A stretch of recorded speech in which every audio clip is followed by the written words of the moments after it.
Welcome to the Entrepreneurs Report, where we feature 50 amazing entrepreneurs throughout Southwest Michigan. Independent entrepreneurs with the determination, the passion, the energy, and the faith to do what God has given them to be done. I have with me here author Eric Large, very intelligent brother. Greetings, welcome to the Entrepreneurs Report, brother. I do appreciate it, opportunity. Now, your book is Defining Moments of Manhood. Correct. You know, that's a strong title. Tell us about it. Well, Defining Moments of Manhood, initially I wrote the book and it was called Introduction to Manhood. And with that being said, I saw a lot of societal ills with our boys becoming men. So I wrote the book, wrote the manuscript, dove into chapter for chapter. And once I finished the project, I had to come with a better title. And I was meeting with my wife and we just was talking about it. I said, she was like, well, what's your defining moments of manhood? And that's how I ended up getting the actual topic. Okay. And throughout the chapters, I just go through a lot of different things.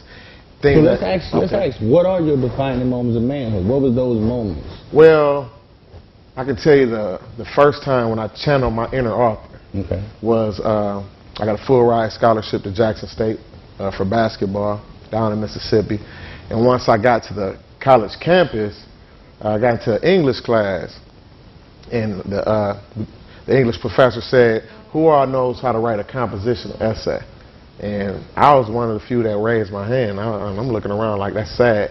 And then she called on me and was like, what's going on? You understand? I'm like, yeah, I understand it.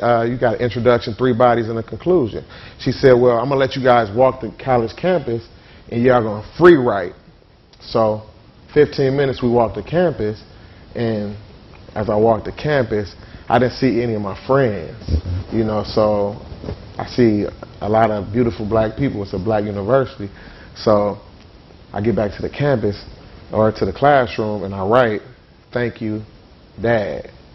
Because my dad was there when my friends had to stay out all night and the street lights come on. I had to go answer to my dad. Okay. So that was one defining moment. Coming from a nuclear family, mother and father, you know, my mom's strong, but I also had to holler at my dad. And something's funny, I'm still scared of my dad right now. Exactly. And that's respect. Exactly. And so that's a defining moment. I break down a lot of different things. I taught special ed in school, and so I used to see different things with our young boys. And if they're claiming a kid is ADHD, this, that, and the third, I dive into the kid and ask them, what you eat last night? And they're like, I haven't eaten. So I start bringing snacks. Once I start feeding them, they start paying attention. So it's just different things throughout the chapters. I go a bit. It's interesting that you're talking about food. You know, we talk about food control. When you got a community where you don't have food control, usually you have a situation of malnutrition. Most of the gas stations and the small stores that have, you know, snack food. You know, you don't have grocery stores in your community. Particularly black people usually don't have grocery stores. You know, you have a lot of, in Grand Rapids alone, you have at least 10 Mexican-based grocery stores. And they have a Mexican, Hispanic Chamber of Commerce. You know, we just started an African American Chamber of Commerce in Grand Rapids. I'm glad that they had that. They had Dr. Claude Anderson come in and speak on powernomics. I know you're familiar with that. Now, one thing about powernomics is that it's really an indictment, in a way, on educated people. Exactly.